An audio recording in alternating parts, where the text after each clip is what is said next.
Perezida Biden na Donald Trump aho bahatanira umwanya w'umukuru w'igihugu cya Leta Zunze Ubumwe za Amerika mu matora ateganijwe mu kwezi kwa 11 muri uyu mwaka. Kuri Trump, Biden yabaye perezida mubi cyane wa Leta Zunze Ubumwe za Amerika kubera ko muri manda ye ya mbere isi yibasiwe n'intambara zirimo iyo muri Ukraine, iyo muri Gaza, none n'izindi ziratutumba hagati y'Ubushinwa na Taiwan, Iran na Israel ndetse n'ahandi. Ubushinwa n'Uburusiya byose ni ibihugu bibiri biri mu bya mbere bituwe n'abantu benshi ku isi, bikaba binini mu bunini, bikagira ubutunzi, bikaba ibihangange bifite ijambo ryumvikana cyane ku isi. Ibi bihugu uko ari bibiri mu buryo bumwe cyangwa se ubundi bifite icyo bihanganyemo na Leta Zunze Ubumwe za Amerika. Ibi turabizi.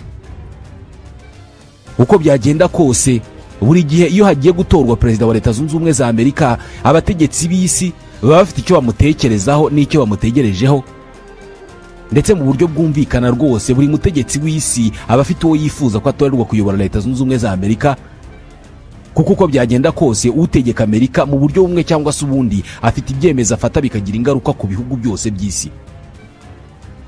Ku nshuro ya kabiri mu buryo bw'ikurikiranya, Joe Biden na Donald Trump bongeye guhatana mu matora. Abayobora Ubushinwa, Ubuhindi, Uburusiya, Ubwongereza, Israel, Ukraine n'ibindi bihugu by'isi baratekereza iki kuri aya matora? Uburusiya buzongera buyivangemo cyangwa se buyagiremo uruhare nk'uko bwabishinzwe mu 2016? Aya matora ya perezida wa Leta Zunze Ubumwe za Amerika afite agaciro gakomeye cyane muri Ukraine, afite agaciro muri Gaza no muri Israel. Ibi ni ibihugu birimo intambara kandi Leta Zunze Ubumwe za Amerika zifitemo ukuboko.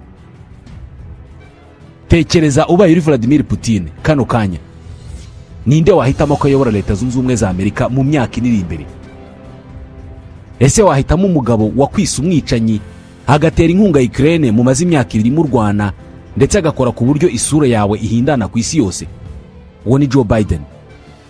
Cyangwa wahitamo umukandida wanenze cyane ubufasha bw'igihugu cye kuri Ukraine, akanagushishikariza gukorera icyo ushaka cyose igihugu icyo ari cyo cyose ushaka kinyamuryango cya OTAN? Uwo ni Donald Trump. Buri wese muri twe amahitamo yamworohera. Buri wese arumva abaye ari Putin yahitamo Trump. Ariko mu buryo butunguranye, Vladimir Putin inshuro zirenze imwe yavuze ko yahitamo ko Joe Biden akomeza kuyobora Leta Zunze Ubumwe za Amerika kubera ko ni umuntu byoroshye kumenya icyo atekereza n'ibyo yiteguye gukora. Trump ngo ni umuntu bigoye kwizera kubera ko igihe icyo ari cyo cyose yagutungura. Uku gushyigikira umukandida w'igihugu cy'amahanga cy'igihangange, nawe uri umutegetsi w'igihangange unategeka igihugu cy'igihangange, ni ibintu bikomeye cyane kandi bisobanuye byinshi muri politike mpuzamahanga. Bitandukanye nuko twebwe twabitekereje, Uburusiya ntabwo bwungukiye cyane mu butegetsi bwa Trump bwamaze imyaka 4. Nubwo mu buryo bwemejwe na benshi Uburusiya bwagize uruhare mu kumutoresha. Mu 2016 ku mugaragaro hari abategetsi b'Uburusiya bishimiye intsinzi ya Trump nka hari amatora yo mu Burusiya. Agitorwa rwose benshi bakongeje sigare banafungura amacupa ya champagne barishima cyane. Gusa birasa naho ibi byishimo byabo byarangiriye mu gusinda iyo champagne, kubera ko batekerezaga ko ugutorwa kwa Trump hari ukuntu bizanoza umubano hagati ya Amerika n'Uburusiya. Ariko siko byagenze. Hanyuma rero, ninde ukwiye kuvuga ko ukugaruka kwa Trump hari icyo Uburusiya bwakwitegaho? Uzatorwa uwo ari we wese, Uburusiya buzaba bumurebera hafi, butegereje kureba ibizakurikira amatora n'uburyo bwabyungukiramo. Wigeze wumva Perezida Trump avuga ko iyo aza kuba ari perezida intambara y'Uburusiya na Ukraine itari kubaho? Jye namwumvise inshuro zirenga imwe abivuga. Mu 2022 ubwo haburaga amasaha make ngo ingabo z'Uburusiya zitangire kurasa za misile za mbere muri Ukraine ngo intambara yaduke, Bwana Trump yashimye bidasanzwe ubuhanga bwa Perezida Vladimir Putin wari umaze kwemeza ubwigenge bw'ibice byo mu burasirazuba bwa Ukraine, akaba yari yatangiye kohereza y'ingabo. Iki gihe Putin yari amaze gutangaza ko uduce twa Donetsk na Luhansk Uburusiya bwatangiye kudufata nk'utwigenga aho gukomeza kutubarira kuri Ukraine. Trump iki gihe yahise yihutira gutangaza ko uburyo Putin yakoresheje bwo kwemera ubwigenge bwa Donetsk na Luhansk ari igitekerezo gikomeye. Ati nahise mvuga nti mbega umunyabwenge. Trump icyo gihe yavuze ko icyari gisigaye kuri Putin kwari kujya kugarura amahoro muri utwo duce yemeje nk'utwigenga. Ati ubagiye guhita yoherezayo ingabo zigarura amahoro. Ati ni ingabo zikomeye. Ati biriya natwe dukwiye kubikora ku mipaka yo mu majyepfo. Ubwo yavugagaho Amerika igabanyira na Mexique. Trump icyo gihe yagiye kure mu magambo ye. Ati ni ubwa mbere mu buzima nabonye ingabo zigarura amahoro zingana kuriya. Ati ni ubwa mbere nari mbonye intwaro zingana kuriya. Donald Trump yongeyeho ko Putin ari umugabo uzi ubwenge. Ati ndamuzi neza cyane rwose. Kandi ubwo mu kwezi kwa gatandatu mu 2019 ku itariki ya 28 Donald Trump na Putin bari bahuriye Osaka mu Buyapani. Yari inshuro ya mbere aba bagabo bari bahuye kuva umugenzacyaha Robert Mueller arangije iperereza ku ruhare rwashinjwaga Uburusiya mu matora ya perezida wa Amerika mu 2016. Ni intsinzi Trump yabonye bamushinja ko yahawe na Putin wakoresheje ikoranabuhanga akinjira muri systeme yifashishwa mu matora ya Amerika ndetse akanakoresha imbuga nkoranyambaga agatsindisha Madame Clinton bikarangira Trump atsinze. Iki gihe Putin na Trump bahuriye Osaka. Mu buryo bwo gutebya, bwana Trump yasabye Putin kutazongera kwivanga mu matora yo muri Leta Zunze Ubumwe za Amerika. Uko gushimagizanya kw'aba bagabo gushobora no gutuma benshi dutekereza ko Putin yifuza Trump muri White House kurusha kurekeramo Biden, gusa n'ukwarambye. Kubera ko nk'ubwo mu kwa gatandatu mu 2021 Perezida w'Uburusiya Vladimir Putin yavuze ko Donald Trump wahoze ayobora Leta Zunze Ubumwe za Amerika ari umugabo udasanzwe kandi ufite impano nyinshi. Ngo ni nacyo cyatumye aba perezida nyuma y'igihe kinini yari amaze mu bucuruzi. Igitangaje muri iyi nkuru nuko ibi Putin yabitangaje mbere yuko abonana na Perezida Joe Biden wa Amerika ku itariki ya 16 y'ukwa gatandatu mu 2021 mu nama ya mbere yahuje aba bagabo kuva Biden yakwinjira muri White House. Putin yavuze ko Trump ari umugabo udasanzwe ufite impano nyinshi. Bitari ibyo ntabwo yari kuba perezida wa Amerika. Trump yakunze gushima Putin mbere na nyuma yuko ajya ku butegetsi. Uretse ko aba bombi batakunze kumvikana bitewe n'amaperereza yashinjaga Trump kugera ku butegetsi bifashijwemo n'Uburusiya. Umubano wa Amerika n'Uburusiya uyu munsi uri ku rwego rwo hasi cyane muri iyi myaka kuva nyuma y'intambara y'ubutita yashyamiranyije ibihugu byombi. Kuri Putin hagati ya Biden na Trump, Biden niwe mwanzi ukomeye w'Uburusiya ariko n'umwanzi wa ngombwa kubera imiterere ye. Kuri Putin biroroshye kumenya ibyo Biden yitegura gukora, ariko Trump igihe cyose yagutungura. Aya matora yo muri Amerika kandi ntabwo ashishikaje abategetsi b'Uburusiya gusa, ahubwo uzatorwa anashishikaje Ubushinwa. Kurwanya Ubushinwa gishobora kuba ari cyo kintu abakandida bombi muri aya matora Trump na Biden bashobora guhuriraho, kubera ko bose barifuza kugabanya umuvuduko w'Ubushinwa mu gusiga Amerika mu bukungu, ku buryo bose biteguye gushyiraho imisoro myinshi ku bicuruzwa bihendutse Ubushinwa bugurisha mu mahanga, cyane cyane imodoka zikoreshwa n'amashanyarazi. Gusa Biden na Trump bafite uburyo butandukanye bwo gushyira mu bikorwa imigambi yo kubabaza Ubushinwa no gukomeza kububuza kwamamara no gutwara abakiriya ba Amerika. Biden yashyize ingufu cyane mu kubaka umubano n'Ubushinwa, yibwira ko bizagabanya uguhangana, mu gihe Trump we yagerageje kwiyambura umwambaro w'ubunyapolitike agashyiraho inzira y'amasezerano impande zombi zungukiramo. Gusa itandukaniro rinini hagati y'aba bakandida bombi ku birebana n'Ubushinwa ni Taiwan. Ikirwa Ubushinwa buvuga ko ari intara yabwo, ariko cyo kikavuga ko ari repubulika yigenga kandi Amerika ikagishyigikira ityo. Biden kenshi yavuze ko Amerika izafasha Taiwan kwihagararaho mu buryo bwa gisirikare igihe cyose Perezida Xi Jinping azagira intambwe atera igamije komeka Taiwan ku Bushinwa. Ni mu gihe Trump we inshuro nyinshi yashinje Taiwan gufata nabi business ikorana na Amerika. Inshuro nyinshi yanatambamiye imishinga y'amategeko yo gukomeza kohereza ubufasha muri Taiwan. Ibi byatumye benshi banibaza niba Trump aramutse atowe yatabara Taiwan igihe yaterwa n'Ubushinwa, cyangwa se niba yareka Abashinwa bakayirasa. Igihe Abanyamerika bazaba batora president, birashoboka cyane ko Ubushinwa butazagira umukandida bwifuza ko ari utorwa. Birashoboka cyane rwose ko abashinwa bazirebera ku ruhande urushije undi agatorwa. Ku Bushinwa, Trump ukunze gutungurana ashobora kujegeza no guhungabanya abafatanyabikorwa ba Amerika, ariko agateza indi ntambara y'ubucuruzi. Gusa nanone ntabwo bifuza cyane indi myaka 4 ya Biden, kubera ko amasezerano yagiye asinya hirya no hino ku isi arerekeza ku gutangiza indi ntambara y'ubutita. Birashoboka ko nta gihugu cy'amahanga gishishikajwe n'amatora yo muri Amerika nka Ukraine. Buri wese arabizi ko amafaranga n'imbunda Amerika iha Ukraine ari byo bikihagaritse imbere y'ingabo z'Uburusiya mu ntambara. Nta muntu n'umwe uzi niba Amerika iramutse ibisohotsemo Uburayi bwashobora guheka Ukraine imyaka 2 mu ntambara.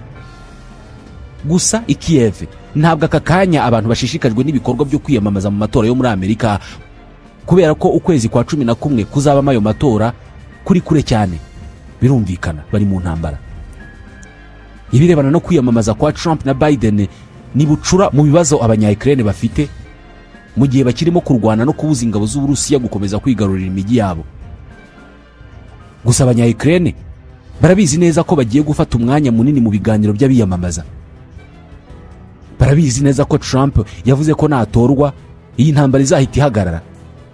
Kuyirangiza kwa Trump ni uguhagarika inkunga Amerika iha Ukraine, Putin akayirasa intambara ikarangira, cyangwa se ikamanika amaboko nabwo intambara ikarangira.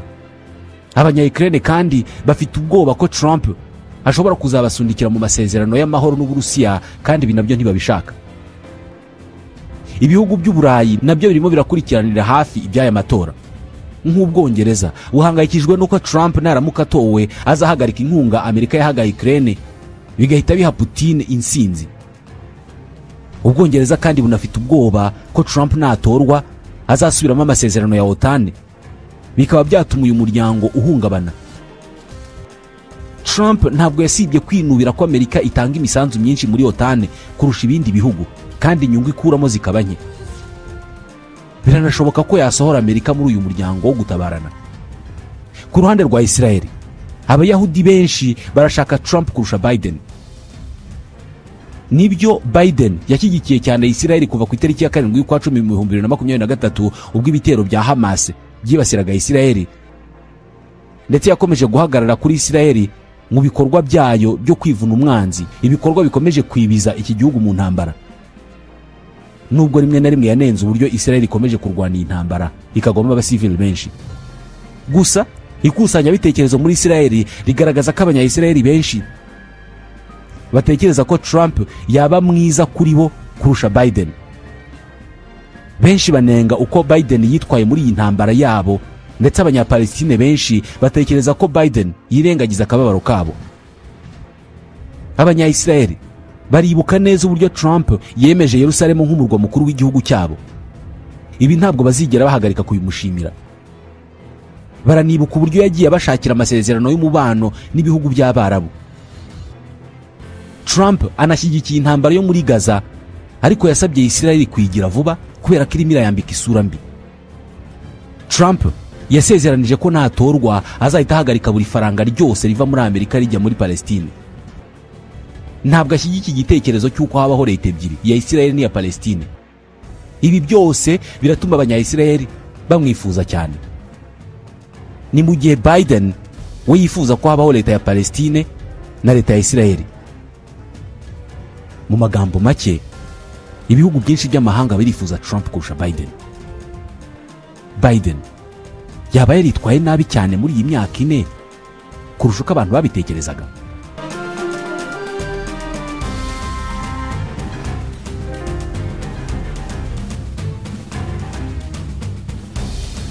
Abanyamerika benshi no kugera mu ishyaka rya Perezida Joe Biden ry'abademokrate bafite impungenge ku ngufu z'umubiri z'uyu muperezida w'imyaka 81. Mu matora yo mu kwezi kwa 11, Bwana Biden azahatana na Donald Trump w'imyaka 78. Ikinyuranyo cy'imyaka y'aba bombi ntabwo ari kinini, ariko mu bigaragara mu ngufu aba bagabo baratandukanye cyane. Nk'ubwo mu kiganiro mpaka cyahuje aba bagabo bombi cyasize nabo mu ishyaka ry'abademokrate babibona neza ko umukandida wabo afite intege nke cyane, ndetse uwo bahanganye Donald Trump ibi ngibi biri mu byo akunda gushingiraho agaragaza ko bwana Biden akwiye kujya mu kiruhuko. Avuga ko ahora asinzira. Ndetse nyuma y'iki kiganiro Donald Trump yasohoye video y'amasegonda 95 ikuyemo ibihe by'ingenzi bigaragaza intege nke za bwana Biden. Ni video yagiye akatakata uduce twose twaho Biden yitwaye nabi muri icyo kiganiro, aho yagiye ategwa, aho yavuze ibiterekeranye, aho yagiye yibagirwa ibyo yaragiye kuvuga. Muri iki kiganiro mpaka cyo kuri uyu wa kane, Joe Biden yagaragaje intege nke cyane, agaragaza no kunanirwa. Kwegeranya ibitekerezo byagiye bimugora inshuro nyinshi. Nyamara byemejwe ko mbere yo kwinjira muri icyo kiganiro, abamufasha mu birebana no kwiyamamaza babanje kumutegura bihagije. Bamuteguriye bimwe mu bisubizo ashobora gusubiza kuri bimwe mu bibazo, ndetse n'ibyo yasubiza aramutse abajijwe ibibazo bitari mu byateguwe.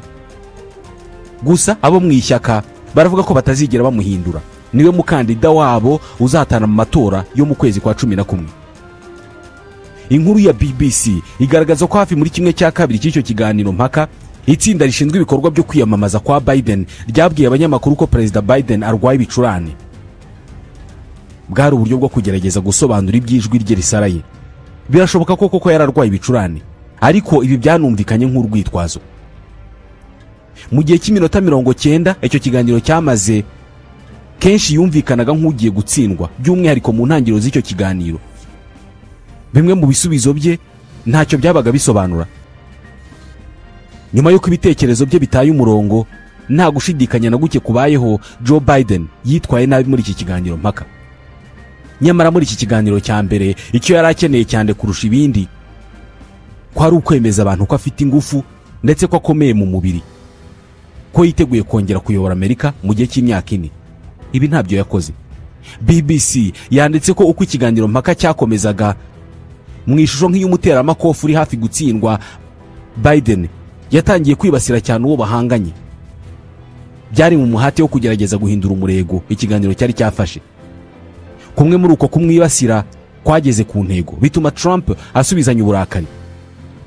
Asa nk'ushinja Perezida Biden gusubiza inyuma ubukungu bw'igihugu. Bwana Trump muri icyo kiganiro haraho yagize ati, tumeze nk'igihugu gikennye cyane ku isi, kandi ibyo ni urukozasoni. Ati, ntabwo tucyubashywe namba mu rwego mpuzamahanga. Ati, batubona nk'ibicucu. Mu gusubiza n'uburakari bwinshi areba Trump mu maso, Joe Biden ati, uyu niwe mu perezida wa mbere mubi wabayeho mu mateka ya Amerika. Ati, uyu muntu ntasobanukiwe na busa demokarasi ya Amerika. Ariko kuba ingingo nke za mbere zabajijweho n'abayoboye ibiganiro ba CNN zari no mu ngingo z'ingenzi z'abatora zirimo ubukungu n'abinjira mu gihugu, amakusanya bitekereza agaragaza ko abanyamerika bizera cyane ko Donald Trump kuri izo ngingo yitwaye neza cyane. Ibi byahuhuye ibintu kuri Biden. Mu gutebya nyuma y'ikindi gisubizo cya Biden, Trump yaragize ati, rwose sinzi icyo avuze ku musozo w'iyo nteruro, ndetse sintekereza ko nawe akizi. Iyi nteruro ya Trump ishobora kuba yarivuze mu ncamake ibyabaye muri iki kiganiro cyose, kubera ko hari abatatinye kuvuga ko batazi mu by'ukuri ibyo Biden yavuze muri iki kiganiro. Amatora aramutse abaye kano kanya nyuma y'imyitwarire ya Biden mu kiganiro mpaka cya mbere, nta kabuza Trump yatorwa. Ahanini Trump yagaragaje ikinyabupfura no kunyaruka muri icyo kiganiro mu byo yasubizaga, bisa naho yikosoye cyane ugereranije n'ikiganiro cyo mu 2020. Aya ni amagambo ya BBC. Trump yirinze guca Biden mu ijambo no kugaragaza amahane nk'uko byagaragaye mu kiganiro mpaka cya mbere cyo mu 2020. Ikibazo nuko ibi byose byatumye ikiganiro gihindura kwibasira imikorere ya Biden. Gusa nanone nk'uko abizwiho, Donald Trump yagiye yemeza ibintu bidafitiye ibimenyetso hamwe n'ibitari ukuri, ariko bisa naho Biden atari afite ubushobozi bwo kumunyomoza. Nk'urugero, ubwo ikiganiro mpaka cyari kigeze ku ngingo yo gukuramo inda, Trump yakomeje guhindura umurongo w'ikiganiro awerekeza ku cyo yise ubuhezanguni bw'abademokrate. Gukuramo inda ni ingingo yagaragaye ko Trump ayifiteho intege nke hamwe n'abarepublikani bose muri rusange. Ikibazo nuko Biden yananiwe kwibasira bya nyabyo Trump kuri iyi ngingo. Ubundi Biden iyi ngingo irebana n'ibyo gukuramo inda ngo yashoboraga kuyiboneramo amanota bitewe nuko Trump yayitwayemo. Avuga nyuma gato y'ikiganiro mpaka kirangiye nyine, Vice President Kamala Harris yemeye ko President Biden yatangiye buhoro ariko avuga ko ngo yarangije neza. Kuvuga gutyo ni ugukabya cyane mu gusigiriza ibyabaye, ariko ni ukuri uko ikiganiro mpaka cyakomezaga Biden yashoboye kwihagararaho. Mu nteruro imwe izibukwa cyane, Biden yakomoje ku kuba Donald Trump yarahamwe n'ibirego bishingiye ku kivugwa ko ari umubano w'urukundo yagiranye n'umukinnyi wa filime z'urukozasoni Stormy Daniels. Avuga ko Trump afite imico y'injangwe yo mu gasozi cyangwa se imico y'uburaya. Arakaye cyane, Trump yaramusubije ati sinakoranye imibonano mpuzabitsina n'umukinnyi wa filime z'urukozasoni. Trump yanagaragaye asumbirijwe ubwo yavugaga ku gisubizo cye ku gitero cyo ku itariki ya 6 Mutarama mu 2021 ku nyubako y'inteko ishinga amategeko Capitol. Mbere yagerageje guhindura ikibazo kijyanye n'uruhare rwe muri izo mvururu, ashaka kugihinduramo kwamagana imikorere ya Biden.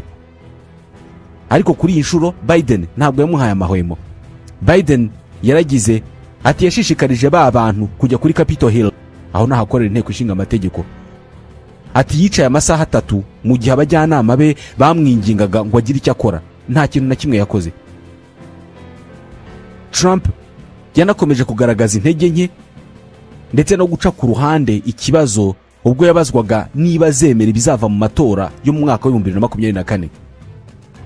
Iki nicyo kiganiro mpaka cya mbere kibayeho mbere cyane mu mateka ya vuba ahangaha ya Amerika. Ku ruhande rumwe kibaye mbere kubera ko itsinda rya Biden ryabishatse gutyo. Imwe mu mpamvu iri tsinda ryabishatse nuko bashatse ko rubanda ihanga amaso Trump hakiri kare muri iki gihe cyo kwiyamamaza. Iryo tsinda ryizera ko abatora bo muri Amerika bizabibutsa akajagari karanze ubutegetsi bwa Trump. Ariko nyuma y'iki kiganiro mpaka nk'uko natwe turimo kubikora, birasa naho abantu benshi barimo kuganira cyane ku buryo Biden yitwaye kurusha uko Trump yitwaye, cyangwa se ku butegetsi bwa Trump. Birasa naho iby'abademokrate bibwiraga ko bigiye kuba mu nyungu zabo, ahubwo bigiye kubateza ikibazo. Indi mpamvu itsinda rya Biden rishobora kuba ryarashatse ko haba ikiganiro mpaka hakiri kare nuko byaha umukandida wabo igihe gihagije cyo kuzanzamuka ava mu kwitwara nabi. Amaherezo iki gishobora kuba ari nacyo kibaha akanyabugabo nyuma y'ibyabaye ku wa 4 mu ijoro. Abademokrate bazakora inama nkuru y'ishyaka mu kwezi kwa 8, aha niho bazashobora gutangira icyerekezo cyo mu nyandiko kurushaho ku cyo manda ya kabiri ya Biden yabihishiye abanyamerika. Ndetse hari n'ikindi kiganiro mpaka giteganyijwe mu kwezi kwa 9. Nikiba kizaba kikibukwa cyane mu mitwe y'abanyamerika ubwo bazaba berekeza mu matora mu kwezi kwa 11. Ariko abademokrate benshi bashobora kuba bibaza niba amahirwe ya kabiri y'ikiganiro mpaka na Trump azagira icyo ahindura ku muntu wabo. Ndetse bamwe muri iki gihe bashobora kuba barimo no gutekereza ukuntu babona undi mukandida perezida w'iri shyaka ryabo. Gusa vice presidente Kamala Harris ibi yabihakanye. Itsinda ryo kwamamaza Biden rifite hafi amezi 2 yo gucubya imihengeri. Byasaba imyivumbagatanyo yeruye kugira ngo abademokrate bari ku mukandida wabo. Umukandida watsindiye bimworoheye intumwa zihagije mu matora y'ibanze akaba umukandida w'ishyaka. Nibura kugeza ubu nta bademokrate bakomeye banenze ishyaka ryabo ku mugaragaro. Nubwo amakuru avuga ko bamwe batanze impuruza mu biganiro bitagaragaza umwirondoro wabo, ibiganiro bagiranye n'abanyamakuru, bavuga ko ishyaka ryabo rikwiye kugira icyo rikora kuri uyu mukandida. Niba mu minsi iri imbere itsinda ryo kwamamaza Biden rishoboye gutuma abo mu ishyaka bongera umuhate wabo mu kumushyigikira, bizaba ari inkuru nziza kuri Biden. Ese bwo natorwa indi myaka 4 yo kuyobora Amerika azayisoza yemye? Donald Trump ubwo yagaragaje ko abanyapolitike bashobora guhura n'ibigeragezo bikaze bakabisohokamo kubera ko yagiye ku butegetsi ntawe ubitekereza.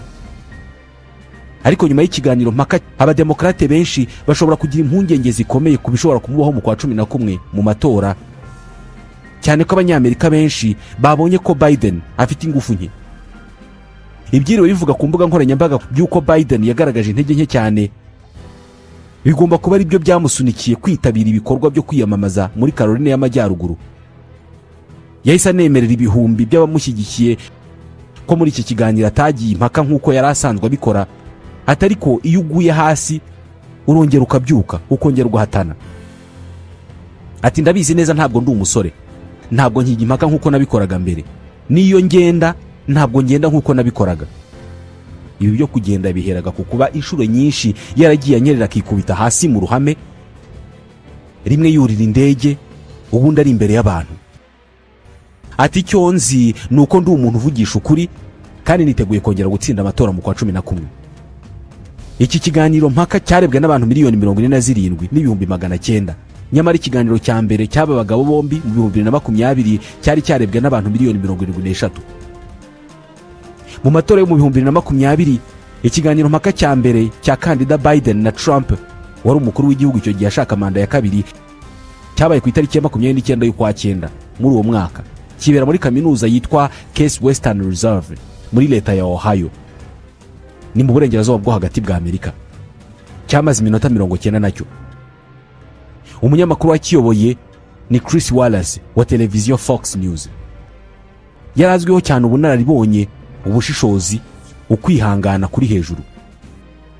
Ariko byamunaniye gushyiramo ituze. Ni ikiganiro cyaranzwe n'akaduruvayo, kuvugiranamo cyane no kubahana guke. Icyo gihe kimwe mu binyamakuru bikomeye muri Leta Zunze Ubumwe za Amerika, The Washington Post, cyabaruye inshuro 71 Donald Trump yavugiye muri Biden.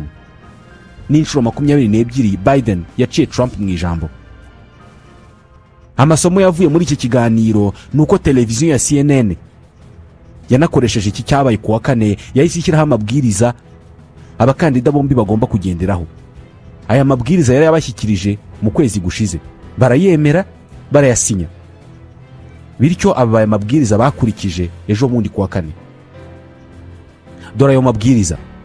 Mu kiganiro cya mbere cyo mu 2020 nubwo hari hakiri icyorezo cya COVID-19 mu cyumba cyabereyemo, nkuko byari nk'umuco muri bene ibi biganiro mpaka by'abakandida, harimo n'abaturage bake, bamwe bo mu miryango y'abakandida bombi na bamwe mu bakozi babo mu bikorwa byo kwiyamamaza.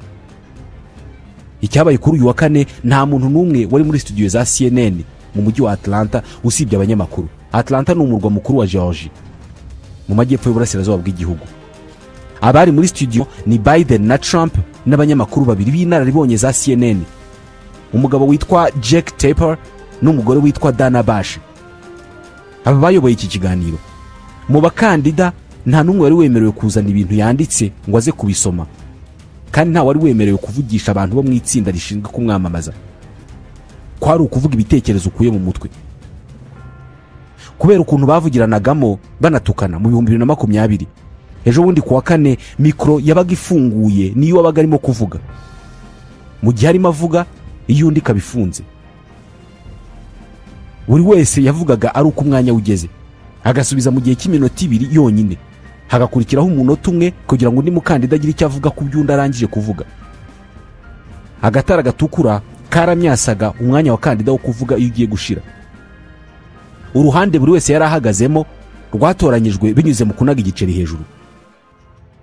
Icyanyuma aya masezerano yavugaga nuko abanyamakuru ba CNN bari bafite uburenganzira bwo gukoresha uburyo bwose bashoboye kugira ngo buri mukandida wese yubahirize igihe cyo kuvuga kandi akoresheje ikinyabupfura n'ubwubahane. Iyi niyo mpamvu y'imigendekere myiza y'ikiganiro mpaka cyo kuri uyu wa 4.